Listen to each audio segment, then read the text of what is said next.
Okay, meron na naman tayong story ngayon. Basahin natin. Dear Mama Kim, may isumbong ako sa'yo. Itago mo na lang ako as Peachy.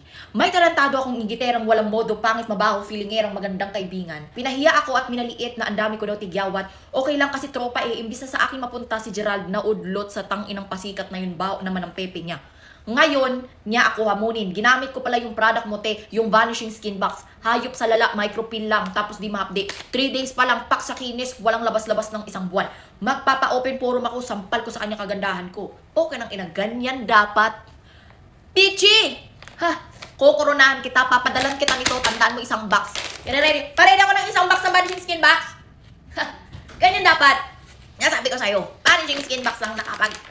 Uy, nakapagpakinis sa kanya. Tingnan natin, pakita ko sa inyo ang laman ng Vanishing Skin Box. 4-in-1 na siya. May dalawang anang cream. Isang sunblock cream sa umaga, isang night cream sa gabi. Uy, lagyan mo lang yung mga parts na may pimples ka ng night cream na to. Nakasamat talaga yan. Sinasabi ko sa'yo, itong toner na to nakaka-close ng pores. Di man totally close. Mini-minimize niya yung pores hanggang sa makita mong close.